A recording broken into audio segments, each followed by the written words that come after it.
melaksanakan sholat Idul Adha yang dilanjutkan dengan khutbah.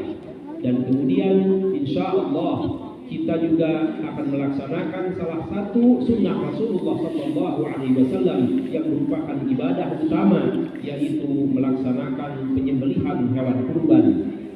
Mudah-mudahan segala amal ibadah yang telah kita laksanakan dan akan kita laksanakan semuanya diterima dan dilipat gandakan pahalanya oleh Allah Subhanahu wa taala. Amin ya Allah ya rabbal alamin.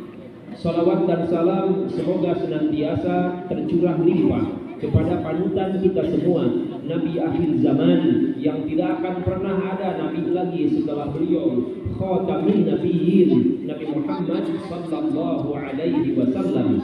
Salawat dan salam juga semoga senantiasa tercurah limpah kepada para keluarganya, para sahabatnya, para tabi'in dan tabi'in tabi'in. Amin ya Allah ya rabbal alamin. Hadirin jamaah salat Idul Adha rahimakumullah. Perlu kita ingat kembali bahwa ada dua momentum ibadah yang tidak bisa terlepas dari hari raya Idul Adha. Ibadah tersebut membutuhkan keikhlasan dan ketabahan tingkat yang tinggi dan menjadi salah satu barometer untuk mengukur keimanan dan ketakwaan kita kepada Allah Subhanahu wa taala. Kedua ibadah itu juga harus dilakukan pada waktu yang khusus, yaitu pada bulan Dzulhijjah yang merupakan salah satu bulan-bulan yang haram, termasuk bulan yang mulia. Bahkan melakukan amal salih pada 10 hari pertama di bulan Dzulhijjah itu merupakan amal salih yang paling dicintai oleh Allah Subhanahu wa taala. Kedua ibadah tersebut juga bukan hanya memiliki dimensi vertikal kepada Allah Subhanahu wa taala, tetapi juga memiliki dimensi horizontal atau dimensi sosial kepada sesama manusia. Lalu pertanyaannya, apakah kedua ibadah tersebut? Kedua ibadah tersebut adalah ibadah kurban dan ibadah haji di hadapan Allah Subhanahu wa taala. Lalu pertanyaannya, mengapa ibadah kurban dan ibadah haji menjadi salah satu barometer atau menjadi salah satu tolak ukur keimanan dan ketakwaan seseorang? Jawabannya adalah karena ibadah kurban dan ibadah haji membutuhkan keyakinan, keikhlasan, dan kepercayaan secara totalitas. Tentu bisa kita jumpai, bisa kita temui dalam kehidupan keseharian kita.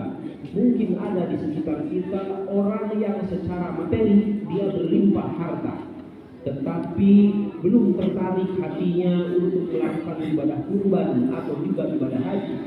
Tetapi di sisi yang lain atau di saat yang lain kita juga melihat ada orang yang sebetulnya secara kemampuan ekonomi dia biasa-biasa saja, tetapi kemudian dengan segala kerelaan hati dan segala keikhlasan hendak mendekatkan diri kepada Allah Subhanahu wa taala, dia kemudian rela untuk nyicil nabung supaya bisa melakukan ibadah kurban. Dan kemudian pada saatnya juga seseorang nyicil nabung lama sekali sampai bertahun-tahun untuk kemudian dia bisa menunaikan ibadah haji ke tanah suci. Sekali lagi, melakukan ibadah kurban dan melakukan ibadah haji ini membutuhkan keikhlasan, membutuhkan tekad yang kuat sebagai bagian dari penyembahan diri atau mempersembahkan diri kepada Allah Subhanahu wa taala, menghambahkan diri kepada Allah sesuai dengan tujuan penciptaan kita, yaitu untuk menyembah Allah Subhanahu wa taala. Allahu akbar, Allahu akbar, Allahu akbar, walillahil hamd. Jamaah salat Idul Adha rahimakumullah.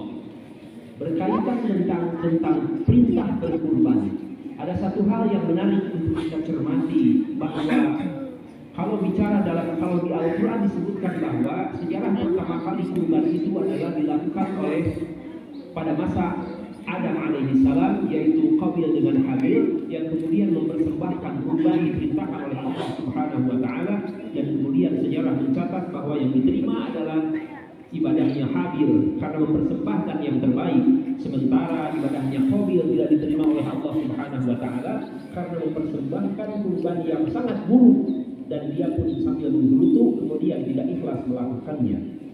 Kemudian setelah itu syariat kurban dilanjutkan oleh bapak kita, oleh bapak para nabi dan rasul, yaitu Khalilullah Ibrahim alaihi salam. Dan hal yang menarik, Bapak dan Ibu sekalian, jamaah salat Idul Adha yang berbahagia, hal yang menarik untuk kita cermati adalah Ibrahim alaihi salam. Beliau itu adalah seorang yang kaya raya. Disebutkan dalam kitab Mishkatul Anwar yang dikarang oleh Imam Al-Ghazali bahwa Nabi Ibrahim alaihissalam itu memiliki 1000 ekor kambing, kemudian memiliki 300 lembu atau sapi, kemudian memiliki 100 ekor unta. Yang tentu saja hal ini juga cukup menyita waktu Nabi Ibrahim untuk mengurusnya. Kemudian ketika Nabi Ibrahim mendapatkan gelar yang istimewa dari Allah Subhanahu wa taala, yaitu Khalilullah, kekasih Allah. Konon ada salah satu malaikat yang protes kepada Allah Subhanahu wa taala, "Wahai Allah, kenapa Ibrahim mendapatkan gelar yang istimewa yaitu Khalilullah, padahal dia cukup disibukkan dengan hartanya dan juga cukup disibukkan dengan mengurus keluarganya?" Kemudian Allah Subhanahu wa taala menyatakan, "Janganlah engkau melihat kepada lahiriahnya saja, tetapi lihatlah kepada hati Nabi Ibrahim alaihissalam dan kemudian juga melihat kepada baktinya kepadaku."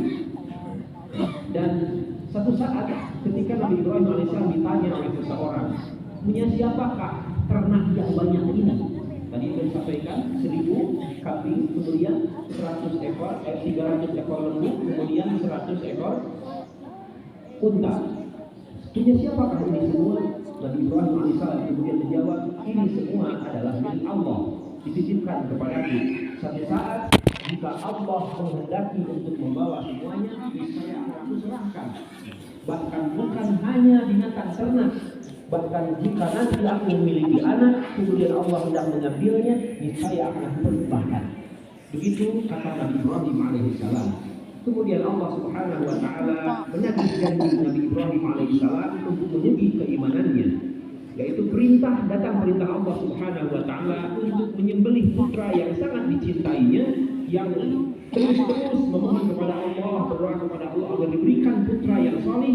Dan ketika sudah diberikan dianugerahkan oleh Allah putra yang sangat dicintainya, Ismail alaihissalam, nah kemudian Allah memerintahkan Ibrahim alaihissalam untuk menyembelihnya. Hadirin wal hadirat yang berbahagia, bisa kita bayangkan betapa beratnya ujian yang diterima oleh Nabi Ibrahim alaihissalam. Betapa tidak putra yang sangat dicintainya, putra yang diperoleh dengan susah payah setelah lama berdoa kepada Allah Subhanahu wa taala, setelah ada dan dalam keadaan yang sangat lucu-lucunya, kemudian diminta oleh Allah untuk disembelih. Tentu ini sebuah ujian yang sangat besar. Dan ketika Nabi Ibrahim alaihissalam beserta Ismail alaihissalam sudah berserah diri kepada Allah, kemudian hendak melakukan penyembelihan, maka kemudian Allah Subhanahu wa taala menggantinya dengan seekor kambing yang sangat besar atau disebut dengan gibas. Dan setelah itu kemudian dijadikan syariat oleh Allah Subhanahu wa taala untuk kita semua sebagai umat Nabi Muhammad sallallahu alaihi wasallam,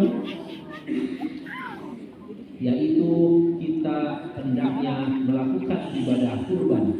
Kurban secara bahasa berasal dari kata qariba yaqrabu kurban, yang artinya adalah mendekatkan diri kepada Allah Subhanahu wa taala.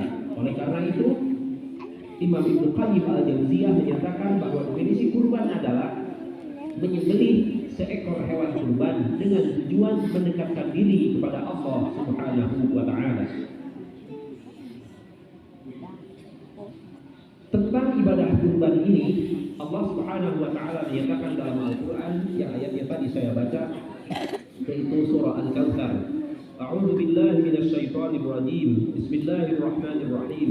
Inna a'tainakal kautsar. Fashalli li rabbika wanhar. Inna syani'aka huwal abtar. Sesungguhnya kami telah memberimu Muhammad nikmat yang sangat banyak. Fasalli, maka salatlah kamu li rabbika, karena Tuhanmu, wanhar, dan berkurbanlah. Inna syani'aka, sesungguhnya orang yang membencimu Muhammad, huwal abtar, dialah orang yang terputus dari rahmat Allah Subhanahu wa ta'ala.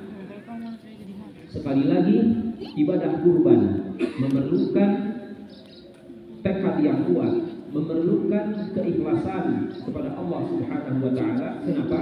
Karena boleh jadi setan atau iblis juga selalu menggoda manusia.